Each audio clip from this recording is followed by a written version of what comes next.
Midnight Connections. As always, it's been a while. I have been very, very busy working. But I'm always connecting with people. I went to a very interesting event last 2 nights. I've been to a Republic, If You Can Keep It, with William Federer. And I always like to bring on positive people. And this man, Larry Mayo of the Institute on the Constitution, I've met. And everything he does is very positive. So I want to bring him on, and we're going to have a very interesting discussion. It's not midnight, and I'm actually on very early in the morning, but he is an early bird like me as well. So I'm going to bring him on. Hey, Larry. Good morning. Good morning. I'm trying to fix my screen. There we go. You can see both of us. Good morning. Good morning. This is like our normal 8 in the morning time. Whenever we chat, it's at 8 in the morning. So one of the things that we're in election time, and I just want to preface this conversation before anyone turns us off, that we are not going to be discussing Republicans, Democrats, nothing like that. But one of the things that you talk about, or one of the things that has been on discussion, is that so many people don't vote. Absolutely. Yeah, and especially Christians and faith-based voters are just sitting out during the election. So it's even been brought up. Actually, Larry goes to my church as well, but I've been hearing slowly but surely it's being discussed in churches, and you can discuss you trying to get people to talk about this a little bit more. But let's just start with, why do you think a lot of people just don't vote, period? Well, I think a lot of people don't vote because, number one, their lives are so busy that they don't pay attention to government and what effect government has on our lives. At least they didn't until COVID came along, and all of a sudden the government was telling you what you could and could not do. And people started to wake up. But unfortunately, we've been taught for as long as I've been alive, and I'll be 70 in March, that we shouldn't discuss two things: politics and religion. And outside of your immediate family, there's nothing that impacts your life more than politics and religion. What we should be being taught is how to have a civil discussion about those two subjects without getting emotional and ending up hating each other. And I like the fact that you said civil, because a lot of times people say that politics is too dirty. Yes. And their vote won't, and then a lot of people have given up. It's dirty, and their vote won't make a difference. So why should Christians care about government involvement? And why does Scripture say about our civic responsibility? Well, Christians should definitely care about politics. I mean, even Jesus did. I mean, and if you look at Romans 13, we've been taught wrongly about Romans 13, because it says that the heading of it in most Bibles says, be in subjection to government. Okay. And then Romans 13 says that we're supposed to be, that all authority comes from God, right? And that we're to be in subjection to the authorities, or to the authority. What most preachers, regardless of denomination or whatever, don't seem to understand nowadays is that the structure of America is different than any other nation since the first, the pre-King Saul Bible, where there was no civil government. There was God and his law, and the people governed themselves through the law.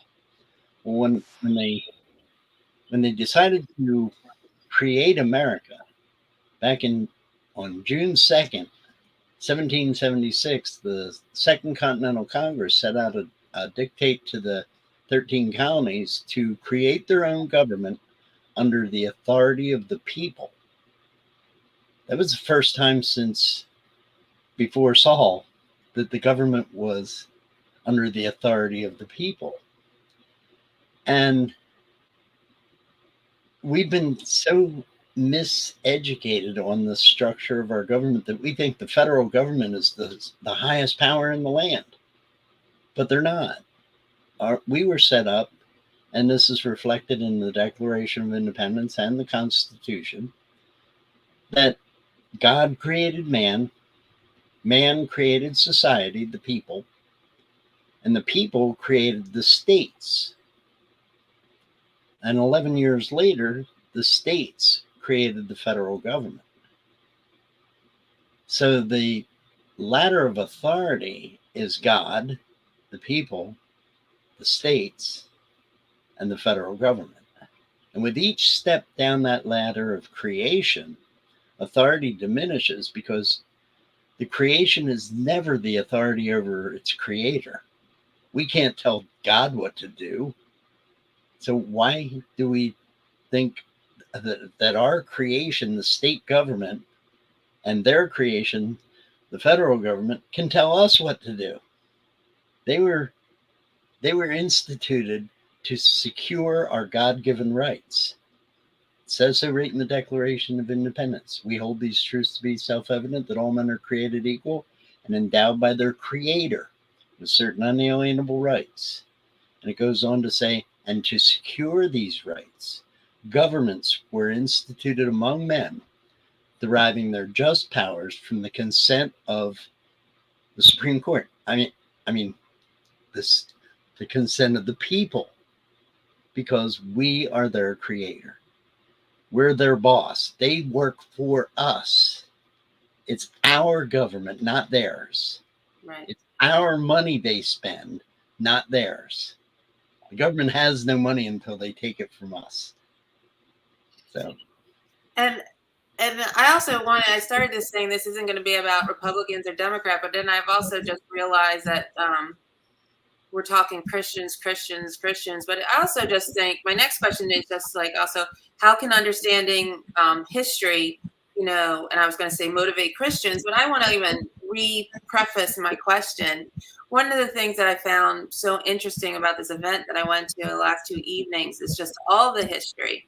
And yes. I've always wondered the difference between Methodist, Episcopal, Catholics, all, what's the difference between all these branches? But I mean, we've got Judaism, Jews, and Hindus, and there's all sorts of, and I believe, so I just want to whether it's higher power or whatever, I just think knowing your history, educating yourself, we can't go through life with blinders on. And I think that is really what we're trying to say is, you can't just sit at the TV and yell at it and complain. No. You need to educate yourself. So how do you think, or what is your thoughts of learning about our history and how it can make us make an informed decision, no matter who you are, what your faith is, what your political denomination? See, I don't want to limit this to Christians because there's so many religions in the world and in America. I mean, that's the beauty of America. It's one of the few places on earth where you're allowed to be an American no matter what you believe. And you can literally hate this country and still have all the rights and privileges of being an American. So I want to think of it like this. Almost everybody, except for devout atheists, believe there's some higher power, and we'll call him God. Okay, whether you call God Allah or whatever, but there's a creator. That this wasn't the I don't know, to believe that everything out there that works intertwined, our whole ecology was a series of genetic mistakes or accidents, that takes a whole lot more faith than to believe that Jesus is the Son of God or that Allah is a prophet. I mean, it baffles me. I was never an atheist, but I didn't become a Christian until I was 37 years old. I considered myself an agnostic. I would believe in Christ if he came down and talked to me, which is what he did. um, so I empathize with those who are agnostic and question everything. I mean, that's when I was a young man during the hippie days. We used to have bumper stickers that said "Question Authority." Mm. We used to talk about questioning even the very existence of God. That's a good thing. That's what God wants us to do, in my belief. But once you understand that you are part of something much larger, that you have a role in your life. You're not here by accident. Mm. And I believe God has put us all here for a purpose to serve him. And once you understand what your purpose is, it makes your life not easier, but so much more joyful. I mean, I get up like you said, I'm an early riser. I didn't used to be.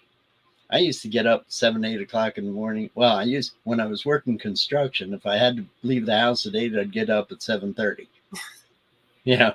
Grab something to eat, cup of coffee, out the door I'd go. I now know what I'm supposed to do every day. That it's directed by a higher power, and I wake up at 4 or 5 in the morning. I was out last night cleaning up after the event, packing up all my stuff for my table and stuff. I got home at about 11 o'clock and got to sleep probably around midnight and woke up at 4. And I thought about, I should roll over and see how much sleep I can get. That lasted about 30 seconds because my brain kicked into gear. What do I got to do today? Blah, blah, blah, and I'm up, I'm doing what I'm supposed to be doing and loving every minute of it. Well, I just thought like we're just basically saying that the importance is, to vote and everything, no matter what you believe in, is to get people involved and active. So when you're online and on social, like we went to an event and there was a lot of like-minded people, but when you're broadcasting to the whole world, you always need to consider everyone. And I just think the Yeah. world would be a better place if we all gave each other a little consideration of Yeah. everything. When it comes to the voting issue, think of it like this. If you're a parent, right, your creation is your children, right? It's your duty to control them. If your kids picked up a screwdriver and starts jabbing it in the wall, if you rent the place, your landlord's not going to be happy about that. If you own the place, you're not happy about it because you're going to have to fix it, right? So what do? You correct your child, right? Even if you have pets, when they go to the bathroom on the living room carpet, do you sit there and just say, "Oh well, I don't want to get involved"? No, you correct them, right? Well, our government is our creation. Right. And it's our duty, not just a privilege, it's our duty Right. to correct our government when it's not doing what it's supposed to. And our constitutions, our state constitution, is the people delegating some of the things that they have authority over because, who better than you has the right to defend your God-given rights? Right. When somebody tries to kill you, you're the one that's going to have to stop them. Right. If it's just you and that other person in the room or in that area. So we've delegated some of these authorities that we had to our state government, right? And they're listed in the constitution of your state. And then the state said, look, there's 13 of us when they created this nation, right? There's 13 of us. There are some things that we can't do really effectively by ourselves. We need to band together and create a union so that we can defend our borders and that we can have a justice system that's equal between all of the states. And basically, that's what they did. They set up a federal government that is originally designed simply to take care of very few domestic issues. The majority of what they're supposed to do is take care of the foreign issues, dealing with foreign governments, defending the border, setting up a justice system that's fair and equitable to everyone, regardless of your social status, your race, your religion, whatever. And they've basically, the federal government has stolen a lot of the authorities from the state governments. And, people in power, they like to have power. And that's something that our founders understood.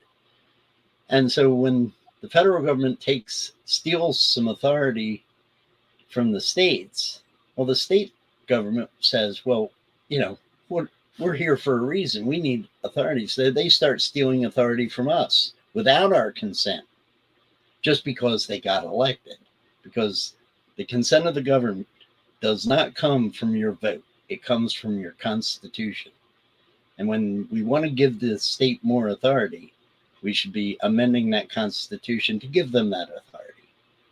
And when the federal government, the same thing. When we want to give the federal government more authority, we should amend the constitution to do so. And a perfect example of that is something that everybody my age is afraid is going to get taken away, is Social Security.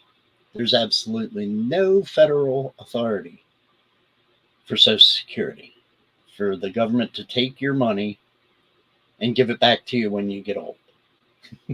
That it's just not in there, right? And sometimes when I say that that's unconstitutional, people think I want to get rid of it. Not necessarily. If it's something that people want, then we need to amend the Constitution to give the federal government that authority and get the consent of their creator, the states, by a ratification process. And the states get their consent from the people, because when they ratify it, they usually put it up for an election or a ballot measure. Do we want to pass this amendment? And there the people give their consent. Well, we've kind of put the cart before the horse and everything. So, because it is election time, and that was going to be our focus. But as I want to tell your title, you are the president of the Institute on the Constitution. And the Institute on the Constitution has been around a lot longer than this election and the last election. So, and from working with you and everything, people say don't talk about religion or politics, but then I also didn't realize, when I met you, like I even separated, like, what does religion have to do with the Constitution? And your homepage, which I have been sitting here this whole time, pray, study, act. Very first word is pray, and Right. you have educated me a lot. But I wanted to break these all down, and you emphasize the importance of praying as the first step. And just talking about the first step, what do you exactly do you mean by this? How does prayer guide us in our responsibilities to be good citizens, and how can it affect the direction of our nation? So, can you elaborate more just on the first step, pray? On the first step, pray. Yeah. Well, this is a touchy one for a lot of people because we've been misinformed about the separation of church and state. The separation of church and state is an institutional separation. We don't want the state to be doing the job of the church.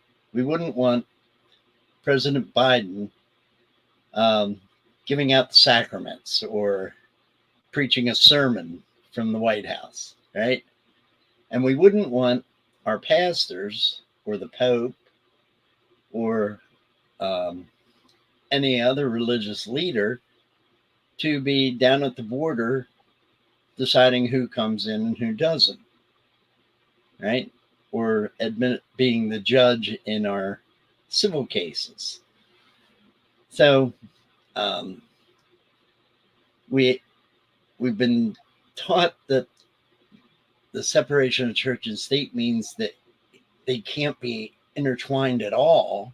That you can't pray in a building because the government owns it, for instance, which is hogwash. The very first act of the Congress every day when they go into session is to pray, to open the session. The Congress had the U.S. Capitol, when it first moved to Washington, D.C., had the largest church service in the nation every Sunday in the Capitol. So it's crazy to think there's that kind of a separation. What there is a not a structural,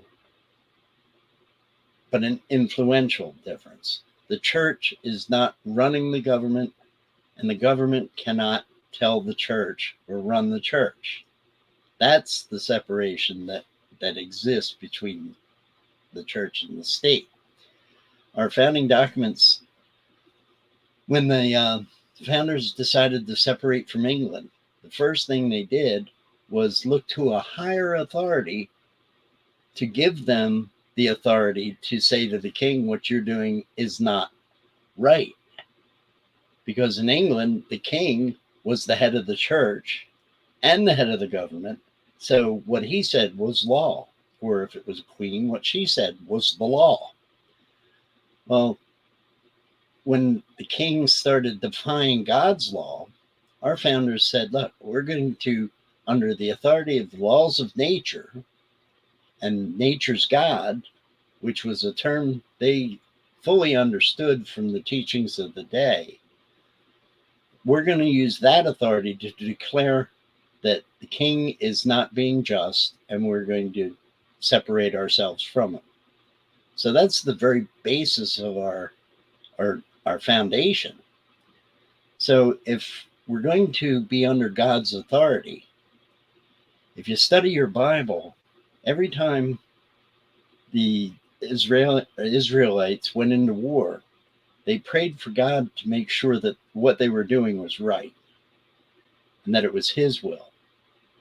And that's what we believe we should do, that ask for his guidance so that we're not doing something that's going to make him mad and have wrath on our country. And Thomas Jefferson, who, according to most scholars, was the least religious of our founders, right? He said, and can the liberties of a nation be secure when we have forgotten their only firm basis, a conviction in the minds of the people that these liberties are a gift of God, and that they shall not be violated but with his wrath, that I tremble when I think that God is just, and that his justice cannot sleep forever. So that's why we want to pray first. And then, whether it's being a good citizen of America, let's go to part 2, study. Right. Well, that's what I was going to say. I said I got very educated in the last 2 nights, and even just listening to you speak, the second step in the process is study. And what should Christians be studying when it comes to government, and how can understanding the Constitution and the founding principles of our country strengthen their role in the voting booth? So, so explain the study part, and why does an old piece of paper from eons ago is going to help me when I go and cast my vote? Well, very simply, the constitutions of the states and of the United States do not give you your rights. They don't tell you what to do. They are written to govern the government, to limit its authority and power. So if you don't know what their job is, you'll be subject to voting for something that they have no authority to do. I'm always amazed at our elected officials, who very few of them have ever read, let alone understood, the very document that they put their hand on a Bible, raise their other hand, and swear to uphold, which means follow, and defend, which means make sure everybody else is following, a document they've never read, don't understand. How do you do that? I mean, can you imagine going to a surgeon that never studied human anatomy? Or if you're a church member, having a pastor that's never even read the Bible, let alone understood it? And I don't think he'd get much out of his service. And I certainly wouldn't want a surgeon operating on me that didn't know human anatomy. He might remove my leg when I need a heart operation. You know? Well, that brings us to the last thing, act. And, so we're saying vote, vote, vote, but also, no matter who wins after when it's all said and done, life still does go on. But as I said, the Institute on the Constitution has been around for a very long time. And, Yes, we 25 years. we need to do more than just vote. So maybe I didn't study before I voted, but how can I continue to act? Like, one of the biggest act is voting, which we're talking about, but even after the day comes and goes and whoever wins, wins, how can we continue to act to improve our lives and the country's lives? Well, that is the key factor here, because when we vote ignorantly, when we don't, most people go into the ballot box and the only thing they know is who's running for president. Most of them can't even tell you who is running for vice president, let alone who's running for senator or Congress, or especially governor, state legislators, insurance commissioner, right? School board elections, who's running for your school board, right? So we just vote, red or blue. You know, well, my dad was a Democrat, so I'm going to vote Democrat. My mom was a Republican, so I'm going to vote Republican. That's like silly, really. And those that are stealing power want us to vote like that because they can trick us into voting for them, even though they're not doing anything right. So, what we try to teach is, and what we try to encourage our students and graduates to do, is get involved. And the best way to get involved is to get involved locally. The most important thing that government does, and we can argue about whether they should be doing it or not, but currently they are doing it, is educating the next generation. And we just leave it up to the teachers and the teachers union and the Department of Education of Delaware, or whatever state you're in, and the federal Department of Education, which, by the way, they have no authority for, to determine what our kids are going to learn. Well, Ronald Reagan famously said that something like freedom is only one generation away from dying. If our children don't understand what it is that gave them the freedom to do what they want to do, they're going to lose the freedoms. And if you don't understand, which goes back to studying, what your freedoms are, how do you know if you've already lost them? So I believe that we need to if we fix the schools, right? If we pay attention to what they're teaching our children and fix our local government, your county council, your city council, depending on where you live, what it is. If we fix that, that will fix our state governments. And if we fix our state governments, they will fix Washington, D.C. We should be more focused on who our state representative is, which most people don't even know who they are, than who's our congressperson in Washington, D.C., and who our president is. But we spend 4 years. Election day starts the next campaign. As soon as the election's over, the next campaign begins. Somebody announces they're running or thinking about running for president. And we spend all of our time worrying about, is this one going to win or is this one going to win? When we should be focused on, who's our county councilman? Are they doing things like we want them done? And if not, why? I mean, we should be at council meetings, especially when there's something up in the council meeting that affects us.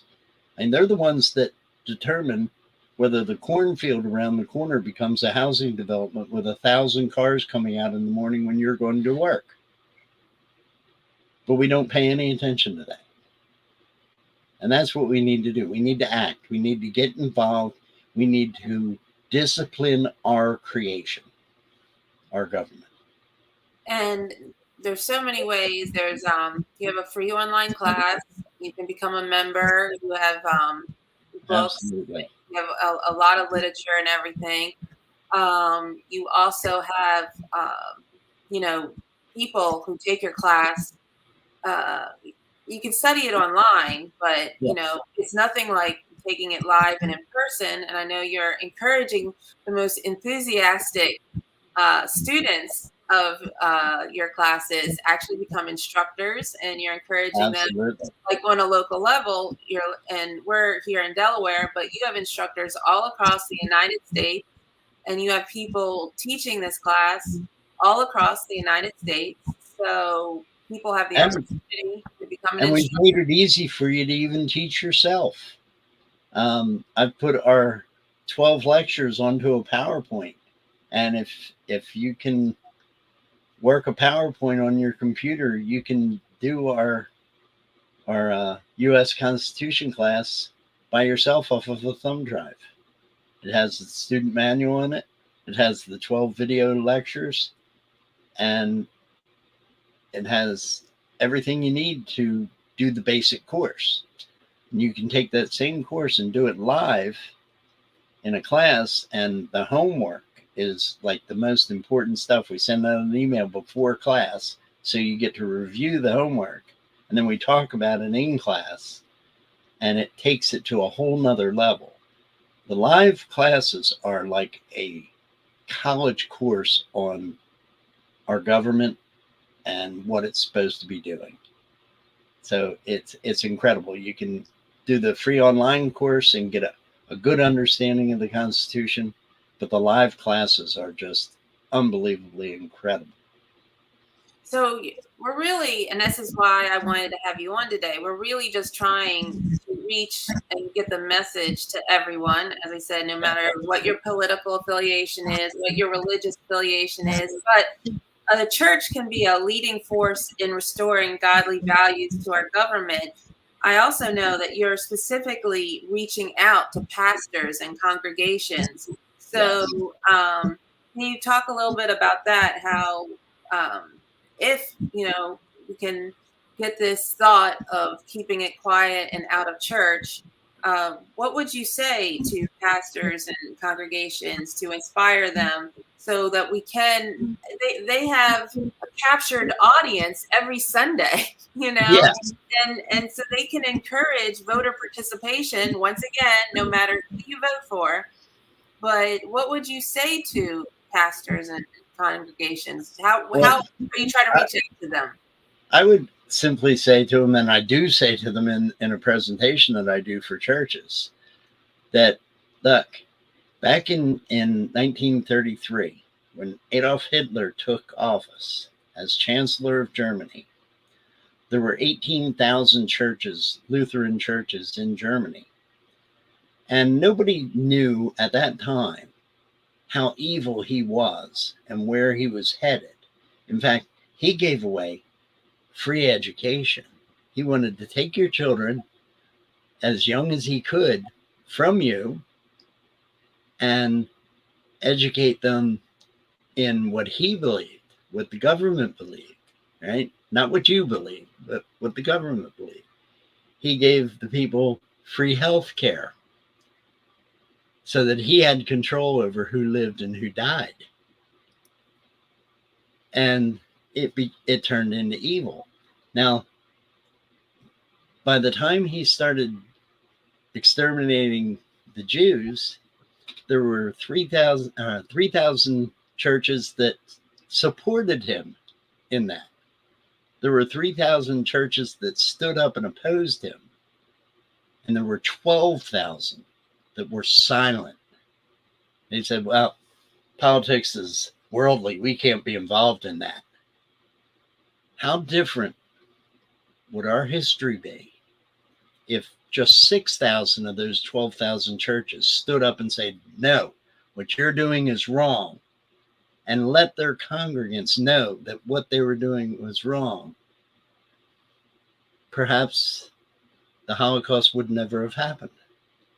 Well, we're headed down the same kind of a path here in America. We have turned away from having a righteous, limited government to where government is promising.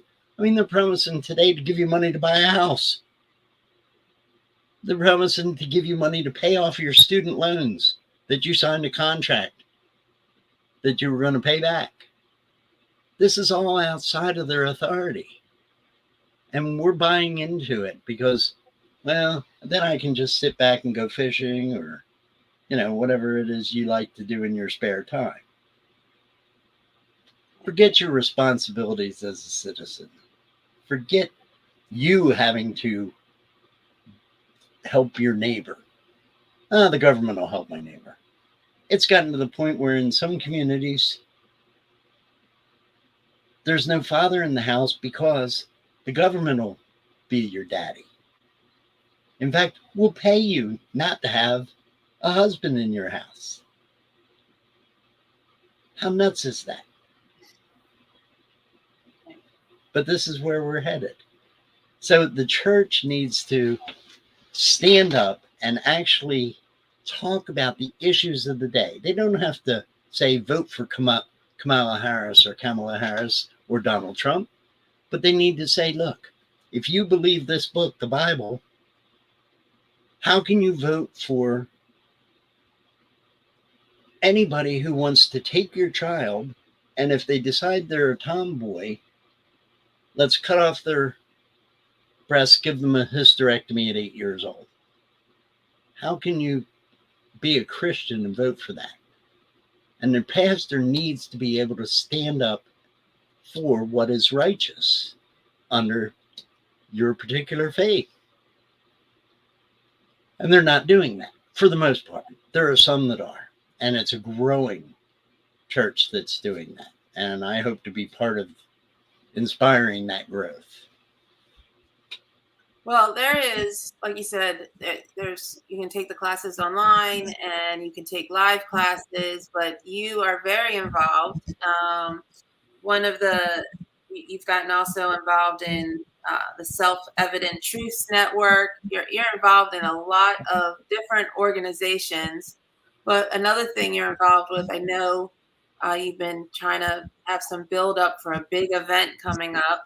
Yes. So this is one thing that people can participate on. I know you're making it available. I want you to talk about it, but I know it's going to be available. So please also, when you're talk about you are on social media, you are on YouTube, you are on Facebook. This is where people can get the latest and greatest information on you. So what is happening? What is happening on October 30th? Well, on October 30th, the presentation that I've been doing for churches, and I've got to tell you, the response I've gotten in the few churches that have allowed me already to come in and do this presentation has been overwhelmingly to the person positive. I have had not one person say, "Oh, you're out of bounds there." So what I want to do is, and this probably goes against the best interest of Institute on the Constitution as an organization, because, like any nonprofit, we're always struggling for funds to keep us doing what we're doing, right? Well, I'm going to give this away because it's much more important than the survival of Institute on the Constitution. This is about the survival of our republic.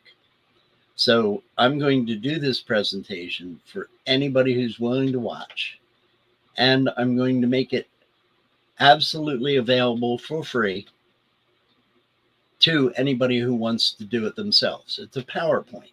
If you can click, read what's on the screen, click again, you can do this. You can present it in your church or in your maybe you don't go to church, but maybe you have a homeowners association that you're a part of. You can do it for them. Maybe you have a group of people that you hang out with to shoot pool or to go fishing or my wife's in a quilting thing, right? You can show it to them because this is all of our governments. We own it. We need to take care of it. So I encourage everybody to watch it. If you don't like it, fine. Don't do anything. But if you like what it is, take it and share it with someone else. And And we you, can get this country back to where it's supposed to be, where it is the one place in the world that oppressed people, that people that live under despotism will do anything to get here. And we're losing that. And if we lose that, it's going to be a sad day for the entire world, not just America. and you don't. It's just going to be on YouTube and everything. And your YouTube channel is youtube.com at the Institution on the Constitution. But we are encouraging. I created a Bitly link, so it's Bitly/IOTC 1030 because it is on October 30th. And I know we would love for people just to register, just so we know who you are. Absolutely. Sometimes you just see eyeballs on the screen and everything. So Yes. And if you want to make sure you don't miss it, go to our website, theamericanview.com. And on the very first page, it says sign up for our emails. And we will be sending an email out about this with a link and everything you need to get to it. And yes, while you're there, by the way, just as a side note, if you feel led to help support us, we would appreciate any contributions we can get.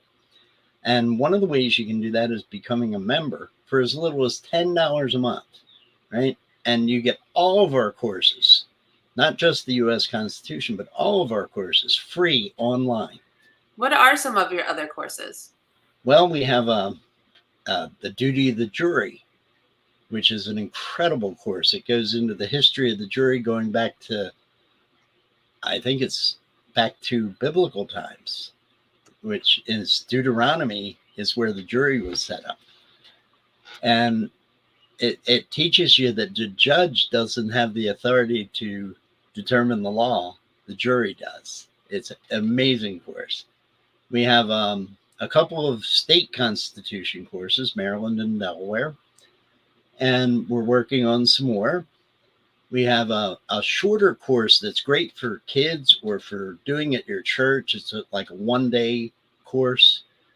It's 4 lectures long. It's called The Truth of America's Founding.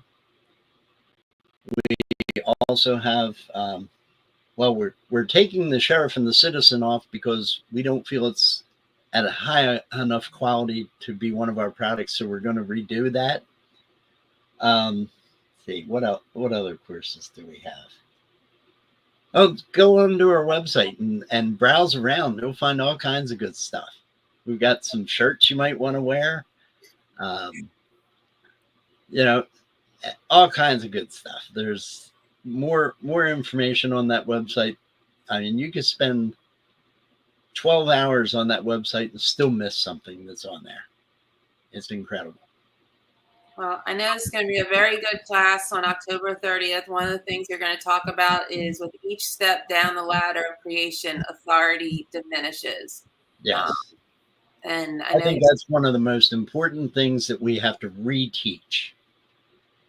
Mhm. Because, we've forgotten all this stuff. We used to know it. Mhm. De Tocqueville was a Frenchman who came over to America in the early 1800s and wanted to see what made America so great. And the one thing I remember of his writings was that he was surprised that although the people in America had no idea what was going on in Europe, they couldn't tell you anything about the parliament or the French government. But if you asked them about their own government, they knew how the laws were made because they were a part of it. They knew what the authorities of the government were. They understood and read their constitutions.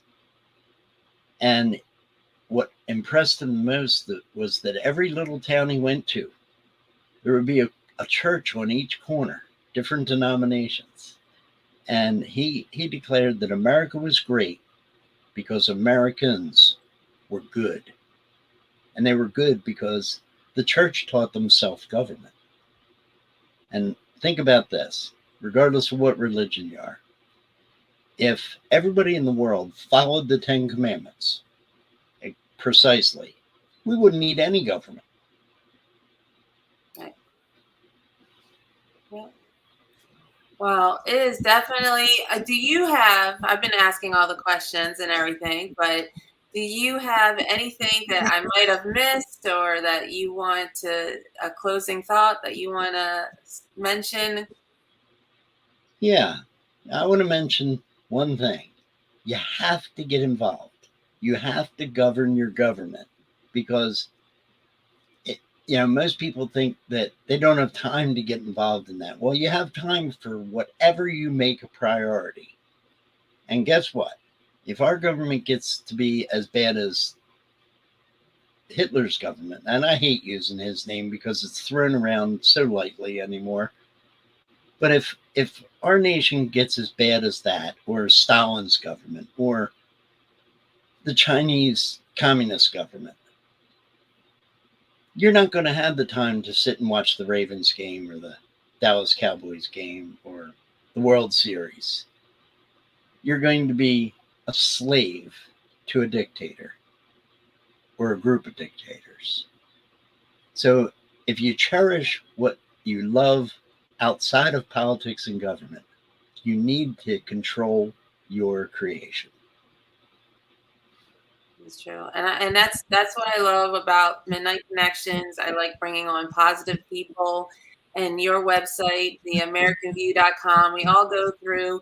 My son's in college now, and you get so much education, and then it just stops. And we get careers, and we just work and work, and we try to fit in some play, but we kind of forget that we're always learning. And of Yeah. course, you learn from life, but there are resources out there. There's museums, there's classes. And, I feel blessed being in Maryland that I've been to DC often. And it's kind of interesting when you go to DC that you see people from other countries and tourists. And, it is nice when it's in your backyard, but there's history and classes everywhere thanks to technology. You can take classes online. And we just have to keep educating ourselves. Like, school does not end Absolutely. after you get that diploma in high school or college or wherever. I mean, it's just amazing when you see, 90-year-olds, still like taking classes. We should never stop, Never stop learning. never Never. stop. Whether When I went to school with Thomas Jefferson, no, seriously, when I was in high school, I hated reading. I wanted to play music and listen to music. That's all I wanted to do, right? And I think it was 10th or 11th grade English class. They made us read a couple of books. One was Animal House by George Orwell, and the other was 1984 by George Orwell. And I thank God today that they did do that, because even though at the time it didn't really change me, later in life, when I started seeing things that I remembered from the book happening in the world, it made me wake up. And they don't do that anymore in schools. They don't get you to read any of that stuff. And now I have, well, you see behind me is a bookcase. I've read everything on there. And I started reading at probably the age of 55. And I got involved in all of this because somebody at a political event in our capital handed me a pocket constitution. I came home and read it. And I said, wow, we're not they're not doing this. And that started it. And, here I am Here you are. running an organization now. Just a dumb old contractor, and now I'm president of Institute on the Constitution. Go well, figure. you're very, very inspiring, and I thank you and you're very busy, and you're jet setting, meeting all these churches, speakers, presenters, and I appreciate you giving me a little bit of your time this morning. And I know if anyone has a chance, to see your class live, on 10:30, and Yes. if not, go to theamericanview.com. There's tons of information there, and thank you so much for joining Thank us. you. Thank you all for paying attention. And God bless you. God bless you.